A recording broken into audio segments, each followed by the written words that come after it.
Hello students, आज का topic है केमिकल बॉन्ड।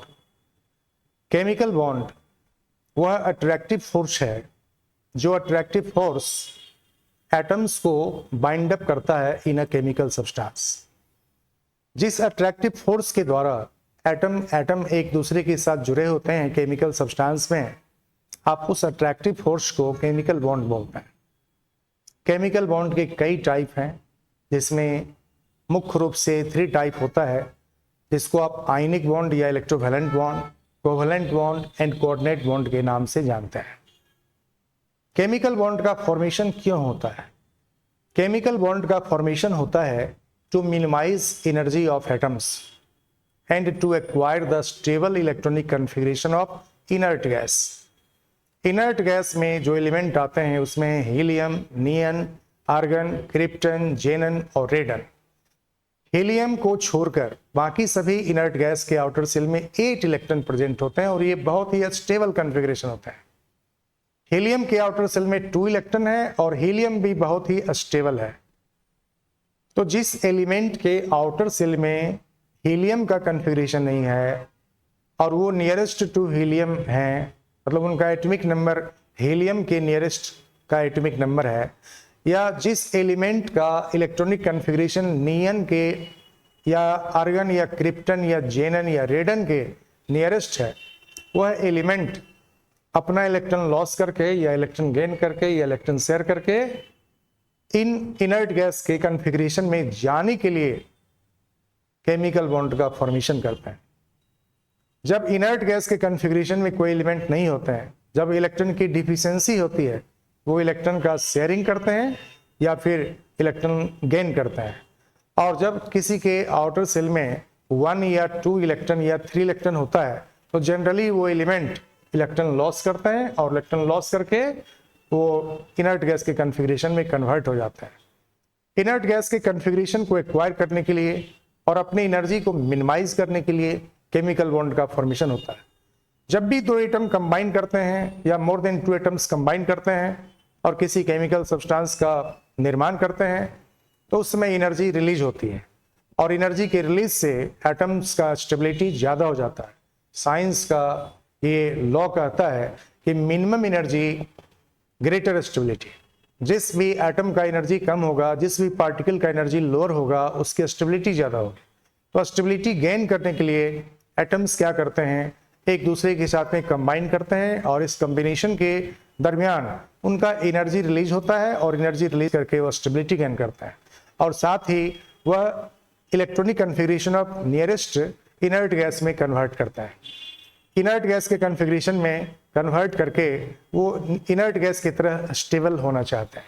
तो इनर्ट गैस के कॉन्फ़िगरेशन को एक्वायर करने के लिए या एनर्जी को मिनिमाइज करने के लिए एटम्स के द्वारा केमिकल बॉन्ड का फॉर्मेशन होता है। तो आपको जब भी सवाल पूछा जाए कि व्हाई डू एटम्स कंबाइन और why chemical bond formation take place, तो आप बताएंगे first point to minimise energy और second point to acquire the stable electronic configuration of inert gas. Inert gas में हीलियम के आउटर सेल में 2 electron होता है और ये बहुत स्टेबल होते हैं, इसको हम लोग बोलते हैं डुप्लेट। और हीलियम के नीचे बाकी जो इनर्ट गैस हैं, जैसे नियन है या आर्गन है या क्रिप्टन है या जेनन है या रेडन है, इन सब के आउटर सेल में 8 इलेक्ट्रॉन प्रेजेंट होता है। और यदि इनके आउटर सेल में 8 इलेक्ट्रॉन है, तो आप इनसे जब इलेक्ट्रॉन लॉस कराना चाहेंगे तो इनकी टेंडेंसी इलेक्ट्रॉन लॉस करने की भी नहीं होती है। इलेक्ट्रॉन लॉस करने के लिए बहुत ज़्यादा एनर्जी का डिमांड करते हैं, बहुत ज़्यादा एनर्जी रिक्वायर्ड होता है इलेक्ट्रॉन लॉस करने के लिए भी।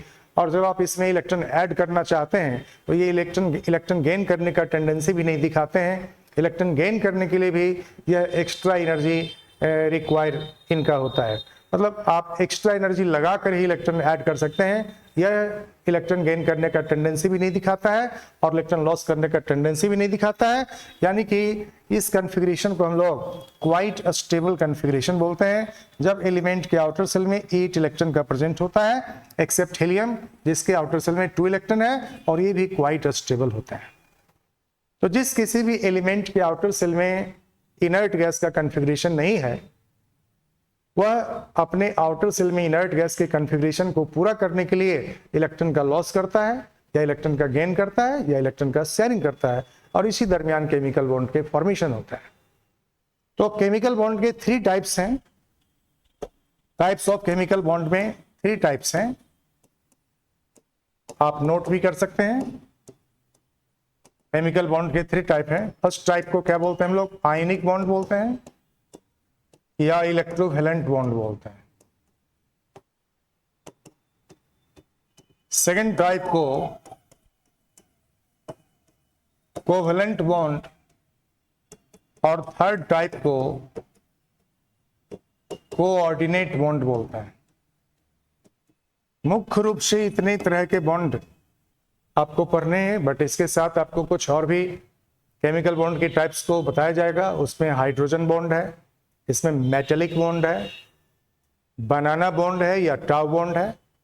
इस तरह के बहुत से बॉन्डिंग होते हैं, बैक बॉन्डिंग होते हैं। इन सब के बारे में भी आपको बताया जाएगा, बट मुख्य रूप से केमिकल बॉन्ड को हम लोग 3 टाइप में क्लासिफाई करते हैं।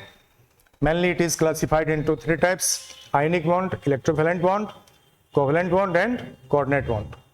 हम लोग सबसे पहले जाएंगे आयोनिक बॉन्ड में। आयनिक बॉन्ड को ही हम लोग इलेक्ट्रोवैलेंट बॉन्ड भी कहते हैं। आयनिक बॉन्ड या इलेक्ट्रोवैलेंट बॉन्ड केटायन और एनायन के बीच में बनता है। केटायन पॉजिटिव आयन को बोलता है और एनायन नेगेटिव आयन को बोलता है। किसी केमिकल सब्सटेंस में जब आयन का एग्जिस्टेंस होता है तो समझिए वहां आयनिक बॉन्ड है। आयनिक बॉन्ड का मतलब होता है इलेक्ट्रोस्टैटिक फोर्स और Coulombic force between cation and anion. Cation और एनायन चार्ज पार्टिकल होते हैं और दोनों पे अपोजिट चार्ज होता है, और आप जानते हैं अपोजिट चार्ज पार्टिकल एक दूसरे को अट्रैक्ट कर लेता है।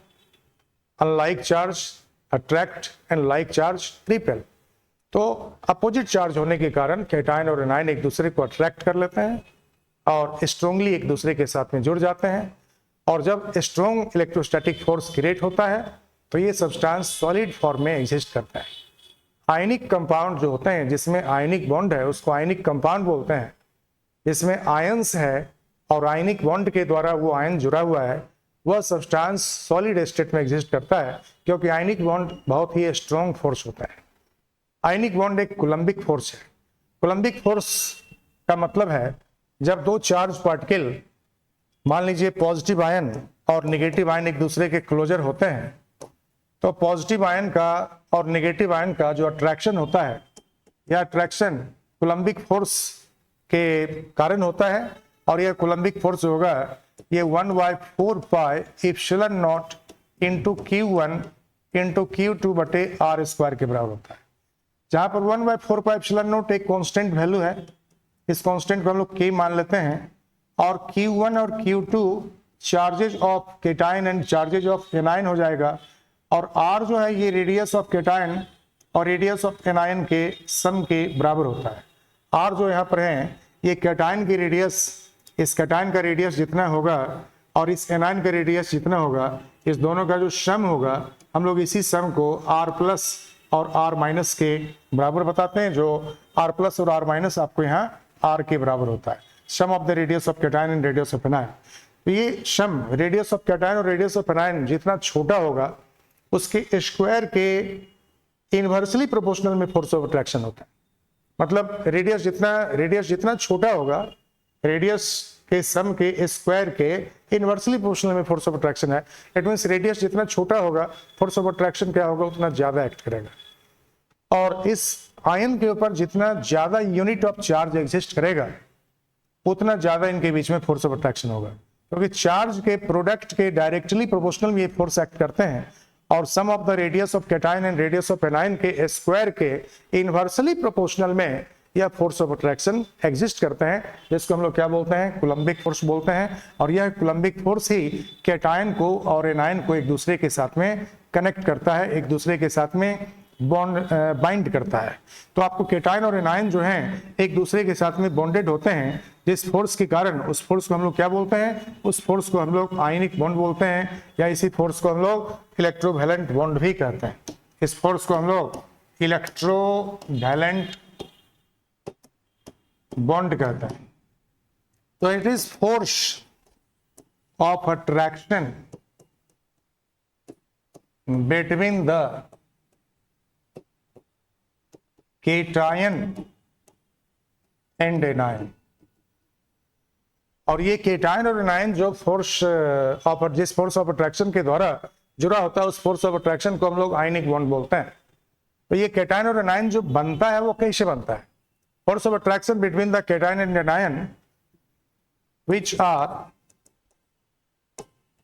formed by transfer of electron from an atom to another atom। एक एटम से दूसरे एटम के बीच इलेक्ट्रॉन के ट्रांसफर के कारण कैटायन और एनायन फॉर्म होते हैं, और इस कैटायन और एनायन के बीच जो फोर्स ऑफ अट्रैक्शन एक्ट करता है, इसी फोर्स ऑफ अट्रैक्शन को हम लोग आयनिक बॉन्ड बोलते हैं।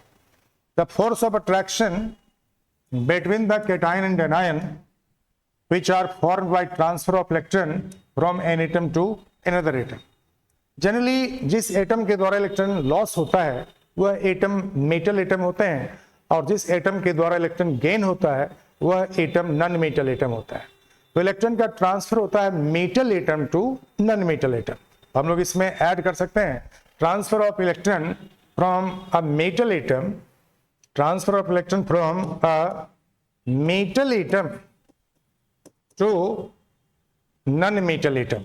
इलेक्ट्रॉन का ट्रांसफर जब होगा मेटल एटम से नॉन मेटल एटम के तरफ, तब यहाँ आपको कैटायन और एनायन बनते हैं, और कैटायन और एनायन के बनने के द्वारा आपको कैटायन और एनायन जिस फोर्स के द्वारा अट्रैक्टेड हो जाते हैं उसी फोर्स को हम लोग क्या बोलते हैं?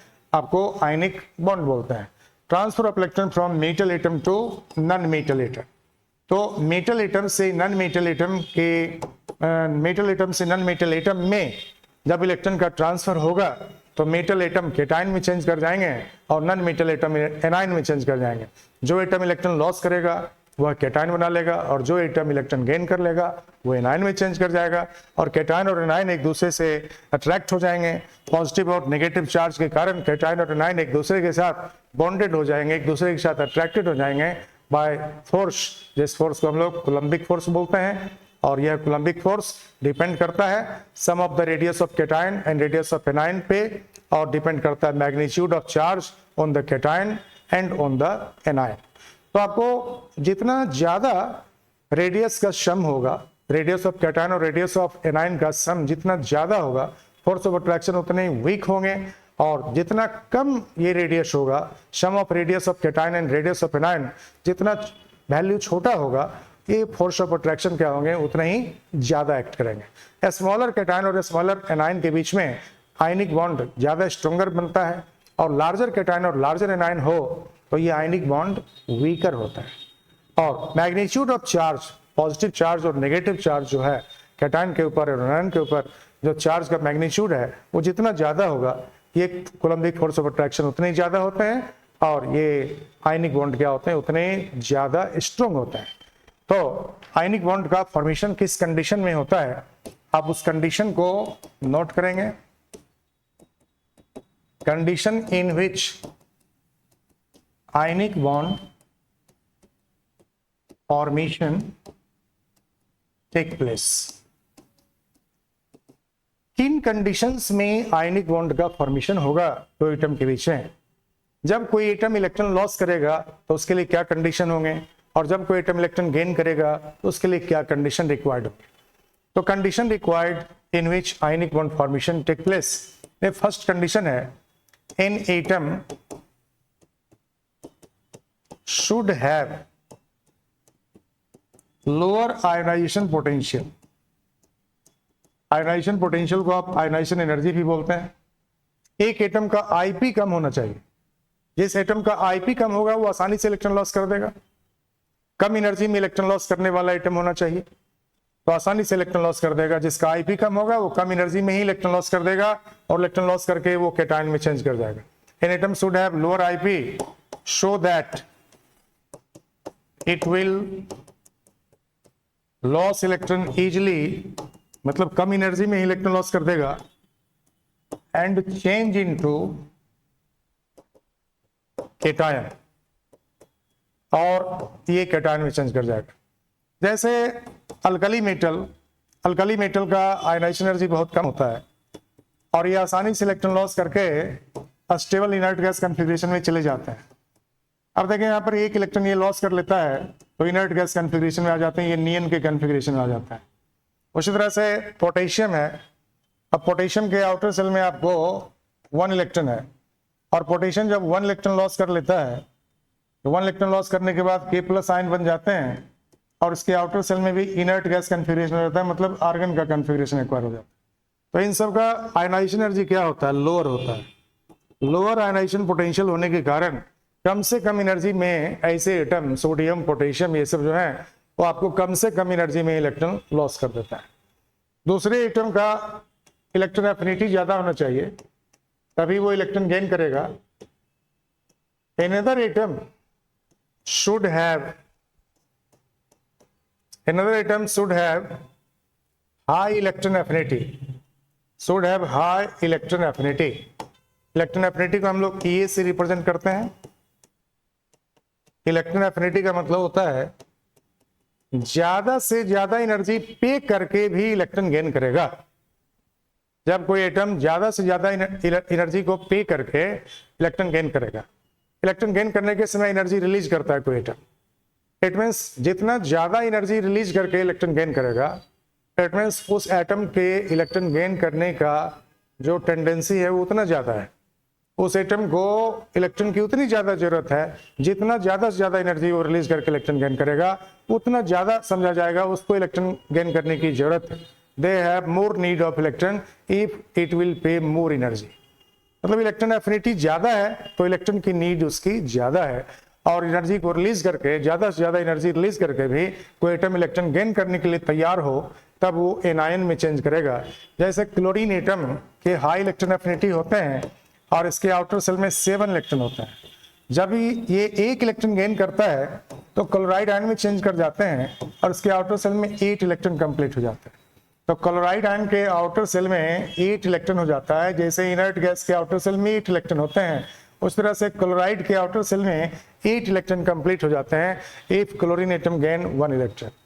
तो ये ज्यादा से ज्यादा एनर्जी को रिलीज करके भी इलेक्ट्रॉन गेन करता है, यानी कि ज्यादा से ज्यादा इलेक्ट्रॉन एफिनिटी होता है इस एटम का जो 1 इलेक्ट्रॉन या 2 इलेक्ट्रॉन गेन करने के बाद बहुत ही स्टेबल हो जाता है लाइक इनर्ट गैस। तो आपको एक एटम का आईपी कम होना चाहिए ताकि वो केटाइन में आसानी से चेंज कर जाएगा, पॉजिटिव आयन में आसानी से चेंज कर जाएगा इलेक्ट्रॉन लॉस करके, और दूसरे एटम का इलेक्ट्रॉन एफिनिटी ज्यादा से ज्यादा होना चाहिए ताकि वो ज्यादा से ज्यादा एनर्जी रिलीज करके भी इलेक्ट्रॉन गेन कर लेगा और एनायन में चेंज कर जाएगा। नेगेटिव आयन को हम लोग क्या बोलते हैं? एनायन, और पॉजिटिव आयन को क्या बोलते हैं? केटायन। तीसरा कंडीशन जो है वो है साइज ऑफ केटायन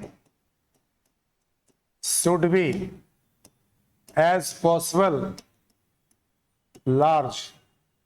केटायन का size as possible as large होना चाहिए to have maximum ionic character और to have more ionic character. Ionic character ज्यादा होने के लिए केटायन का साइज लार्जर होना चाहिए एज पॉसिबल। जितना ज्यादा लार्जर केटायन होगा उतना ज्यादा उसमें आयनिक कैरेक्टर होगा। यदि साइज ऑफ केटायन बढ़ेगा तो आयनिक कैरेक्टर बढ़ेगा कंपाउंड में। आयनिक character will increase if size of cation will increase. और size of anion should be as possible as small. Size of anion should be as possible small to have maximum ionic character. To have more ionic character, अधिक आयनिक character होने के लिए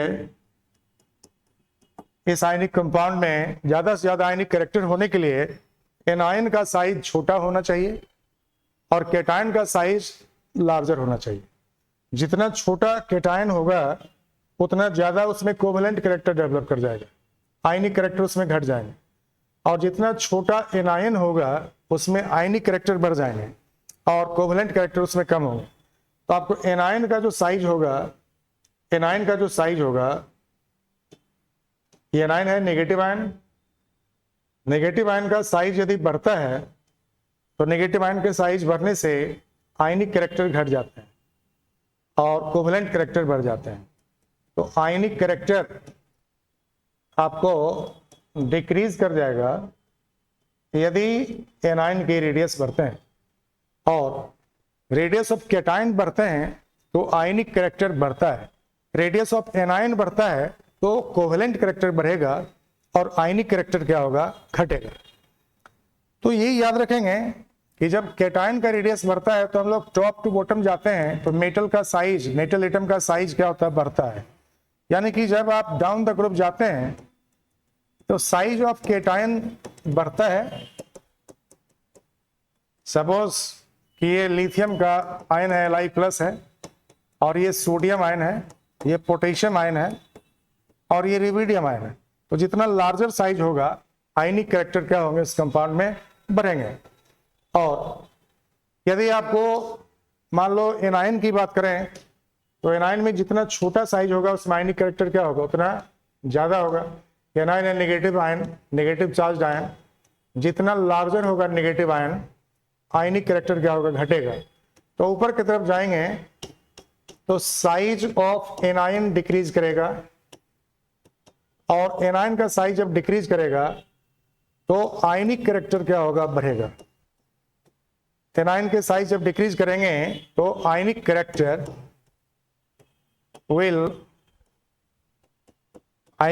will increase, decrease करने पर आयनिक character increase करेगा। तो हम लोग इस बात को याद रखेंगे कि कैटायन का रेडियस लार्जर होना चाहिए और एनायन का रेडियस स्मॉलर होना चाहिए to have maximum ionic character. Maximum ionic character होने के लिए कैटायन का रेडियस क्या होना चाहिए, to have maximum ionic character in ionic compound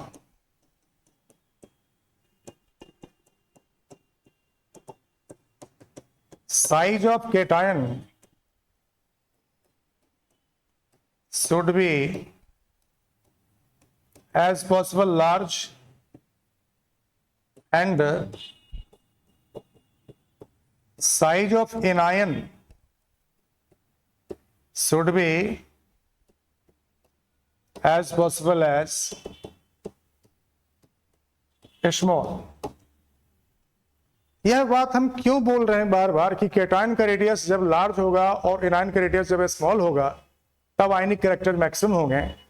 उसके लिए एक कंसेप्ट है, एक रूल है जिसको लोग बोलते हैं फजान्स रूल। इस रूल को बोलते हैं हम लोग फजान्स रूल।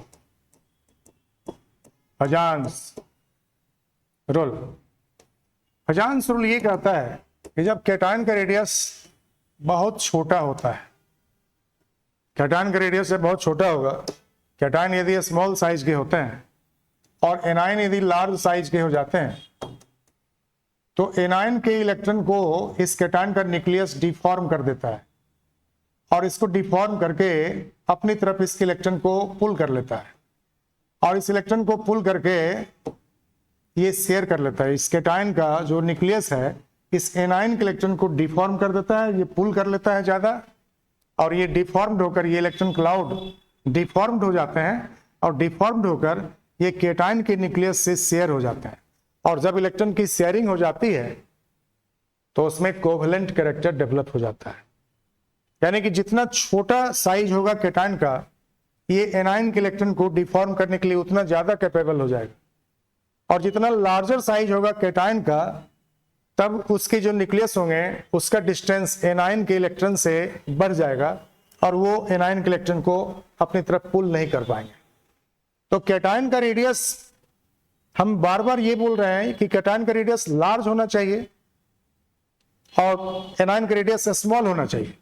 जब एनायन का रेडियस जब स्मॉल होगा और कैटायन का रेडियस जब लार्ज होगा तो एनायन के इलेक्ट्रॉन ज्यादा पुल्ड नहीं होंगे, मोर पुल्ड नहीं होंगे toward the nucleus of cation, और इस तरह से इलेक्ट्रॉन का डिफॉर्मेशन नहीं होगा एनायन के इलेक्ट्रॉन का, यानी कि एनायन पोलराइज्ड नहीं हो पाएंगे।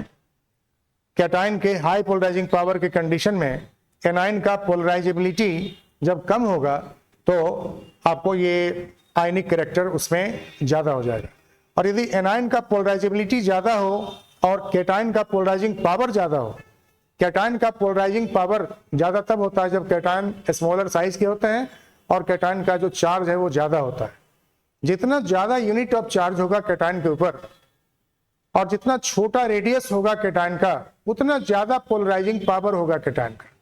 और जितने लार्जर रेडियस होंगे एनायन के और जितने ज़्यादा चार्ज होंगे एनायन के, उसका पोलराइजेबिलिटी एनायन का उतना ही ज़्यादा होगा।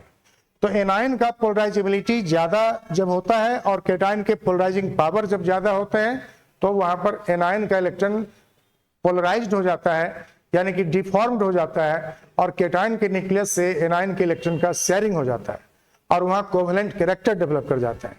तो ये याद रखना है कि साइज ऑफ कैटायन जब स्मॉलर होता है और साइज ऑफ एनायन जब बहुत लार्जर होता है, तो एनायन के इलेक्ट्रॉन डिफॉर्म होकर कैटायन के न्यूक्लियस से शेयर्ड हो जाते हैं और कोवेलेंट कैरेक्टर यहाँ डेवलप कर जाता है। तो यहाँ पर ये हो गया deformation of electron cloud of anion. क्यों? Due to high polarizing power of cation and high polarizability of anion. High polarizability of anion और high polarizing power of cation के कारण ये डिफॉर्मेशन होता है और उसमें कोवेलेंट कैरेक्टर डेवलप कर जाता है। एंड हाई पोलराइजेबिलिटी, एनायन का पोलराइजेबिलिटी होता है ज़्यादा साइज ऑफ एनायन के बढ़ जाने से, और कैटायन का पोलराइजिंग पावर हो जाता है ज़्यादा साइज ऑफ कैटायन के स्मॉलर हो जाने से। तो स्मॉलर साइज ऑफ कैटायन हो और लार्जर साइज ऑफ एनायन हो, कैटायन जब बहुत स्मॉल हो जाए और एनायन जब बहुत लार्ज हो जाए, तो एनायन का इलेक्ट्रॉन डिफॉर्म होकर कैटायन के न्यूक्लियस से शेयर्ड हो जाते हैं और वहीं पर कोवेलेंट कैरेक्टर डेवलप कर जाता है। तो इस आयनिक कंपाउंड में पार्शियल कोवेलेंट कैरेक्टर भी आ जाते हैं। जैसे एल्युमिनियम क्लोराइड में एल्युमिनियम मेटल है और क्लोराइड नॉन मेटल है, लेकिन वहाँ पर कोवेलेंट बॉन्ड होता है। बेरिलियम क्लोराइड में बेरिलियम मेटल आयन है और क्लोराइड नॉन मेटल आयन होते हैं, एनायन होते हैं, लेकिन high polarizing power of beryllium के कारण और high polarizability of chloride ion के कारण वहाँ भी कोवेलेंट कैरेक्टर डेवलप कर जाता है। तो बेरिलियम क्लोराइड हो या एल्युमिनियम क्लोराइड हो या आपको आयोडाइड हो बेरिलियम का या एल्युमिनियम का, इन सब में कोवेलेंट कैरेक्टर बहुत ज़्यादा होते हैं। लार्जर एनायन, जितना साइज ऑफ एनायन बढ़ता जाएगा, कोवेलेंट कैरेक्टर क्या होगा उसमें बढ़ता जाएगा, और साइज ऑफ कैटायन जितने घटते जाएंगे कोवेलेंट कैरेक्टर बढ़ते जाएंगे उस आयनिक कंपाउंड में। तो ये याद रखना है फजांस रूल में कि इफ, फजांस रूल में याद रखना है if cation has high polarizing power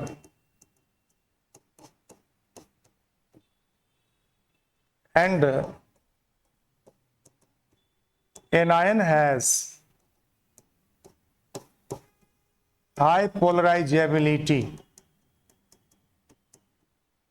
then there is development of partial covalent character in the ionic compound.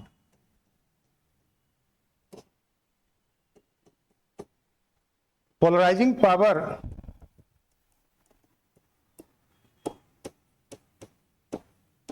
of cation is directly proportional to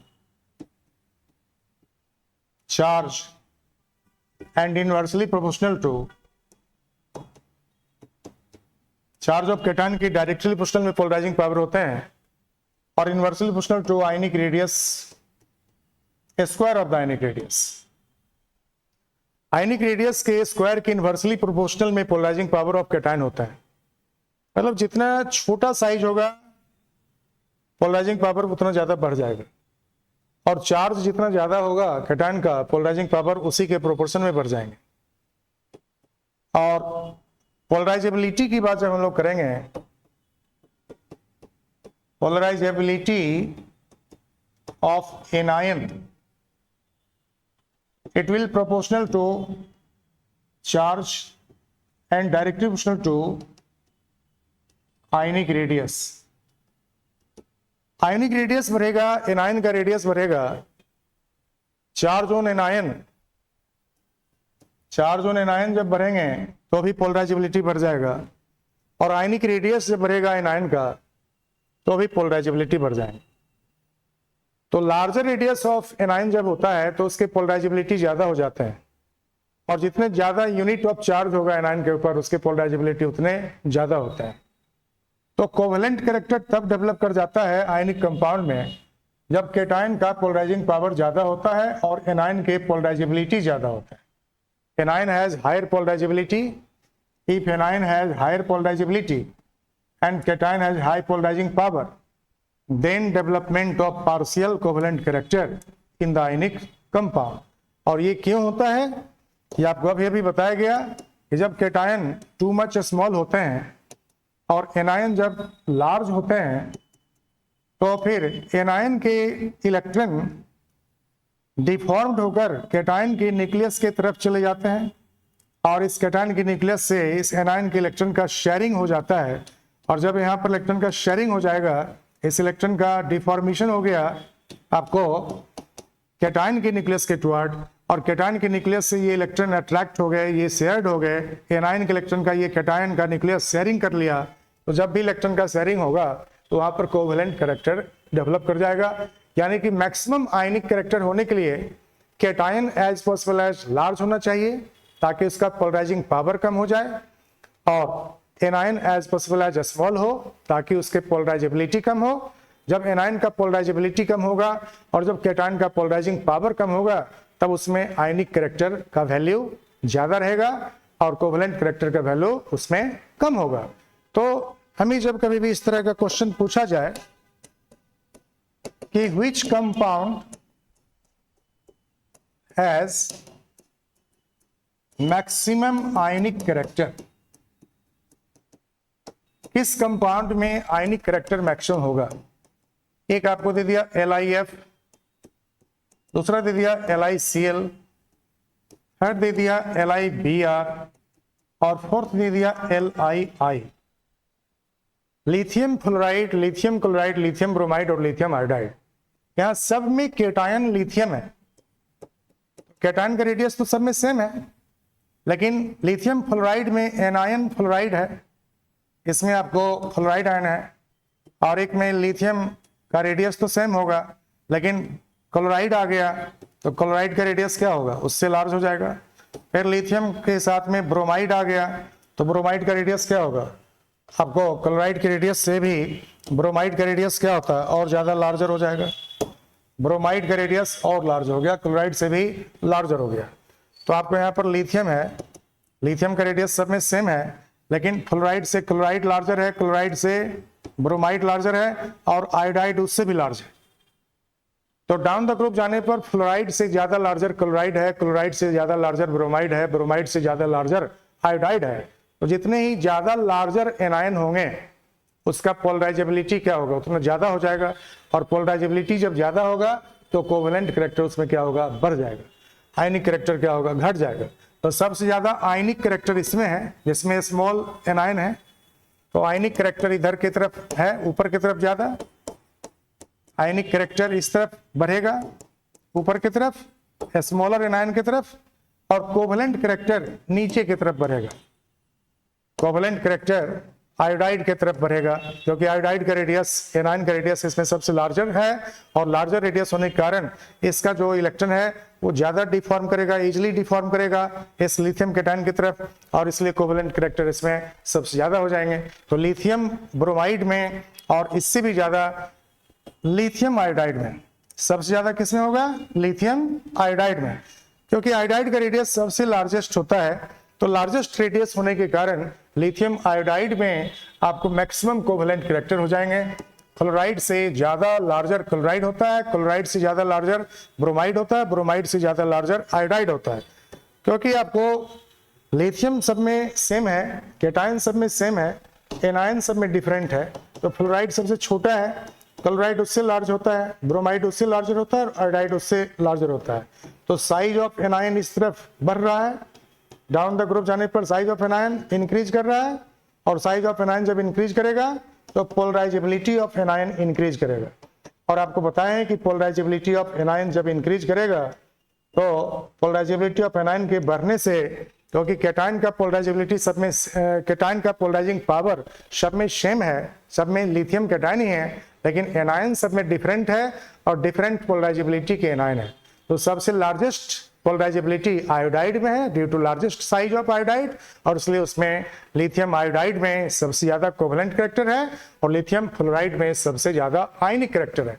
तो हमारा जो क्वेश्चन था, इस क्वेश्चन में था कि सबसे ज्यादा आयनिक कैरेक्टर किसमें है। तो आयनिक कैरेक्टर हम लोग बताएंगे लिथियम फ्लोराइड में, आयनिक कैरेक्टर हम बताएंगे, आयनिक कैरेक्टर बताएंगे लिथियम फ्लोराइड में, और कोवेलेंट कैरेक्टर हम बताएंगे लिथियम आयोडाइड में। यदि यहाँ पर सवाल होता कोवेलेंट कैरेक्टर किसमें ज्यादा है तो हम बताते लिथियम आयोडाइड को, लेकिन पूछा गया मैक्सिमम आयनिक कैरेक्टर किसमें है, तो आयनिक कैरेक्टर हम जिसमें स्मॉलेस्ट एनायन प्रेजेंट है आप उसको बताएंगे। तो आपको लिथियम फ्लोराइड में आयनिक कैरेक्टर क्या होगा सबसे ज्यादा, और लिथियम आयोडाइड में कोवेलेंट कैरेक्टर क्या होगा सबसे ज्यादा। आयनिक कैरेक्टर जिधर बढ़ेगा कोवेलेंट कैरेक्टर उधर घटेगा। दूसरा क्वेश्चन दे दिया कि which has maximum covalent character, इसमें मैक्सिमम कोवेलेंट कैरेक्टर होगा। ऑप्शन ए में दे दिया LII, ऑप्शन बी में दे दिया NAI, ऑप्शन सी में दे दिया KI, और ऑप्शन डी में दे दिया CSI, caesium iodide. Lithium iodide, sodium iodide, potassium iodide और सीजियम आयोडाइड, किसमें सबसे ज्यादा कोवेलेंट कैरेक्टर होगा। तो जिसमें स्मॉलेस्ट कैटायन होंगे, क्योंकि एनायन इसमें सबसे, एनायन तो इसमें सब में सेम है, लेकिन कैटायन जो इसमें सबसे छोटा है वह आपको लिथियम है। लिथियम का रेडियस सबसे छोटा होता है, उससे लार्जर रेडियस सोडियम का होता है, उससे लार्जर रेडियस पोटेशियम का, और उससे लार्जर रेडियस सीजियम का। डाउन द ग्रुप जाएंगे तो रेडियस क्या होता है बढ़ता है। लिथियम के नीचे सोडियम है, सोडियम के नीचे पोटेशियम है, पोटेशियम के नीचे रुबिडियम है, और रुबिडियम के नीचे सीजियम है। तो जब डाउन द ग्रुप जाते हैं तो रेडियस ऑफ कैटायन क्या होता है बढ़ता है। तो सबसे स्मॉलेस्ट कैटायन जिसमें होंगे उसका पोलराइजिंग पावर सबसे ज्यादा होगा, और जिसमें पोलराइजिंग पावर सबसे ज्यादा होगा एनायन के इलेक्ट्रॉन को सबसे ज्यादा पुल करेगा, सबसे ज्यादा वो डिफॉर्म करेगा high polarizing power of cation के कारण।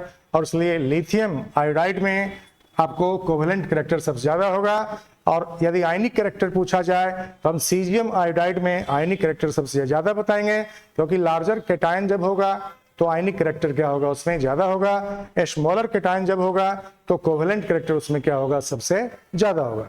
एनायन यहाँ पर सेम है और कैटायन सब में अलग है, तो जो स्मॉलेस्ट कैटायन है उसमें कोवेलेंट कैरेक्टर ज्यादा, जो लार्जेस्ट कैटायन है उसमें कोवेलेंट कैरेक्टर सबसे कम, और जिसमें कोवेलेंट कैरेक्टर सबसे कम है उसमें आयनिक कैरेक्टर सबसे ज्यादा है, जिसमें कोवेलेंट कैरेक्टर सबसे ज्यादा है उसमें आयनिक कैरेक्टर सबसे कम है। ओके, इसके बाद हम लोग अगले दिन इसके आगे के टॉपिक को डिस्कस करेंगे और उसमें बताएंगे आपको आयनिक कंपाउंड के प्रॉपर्टीज क्या होता है।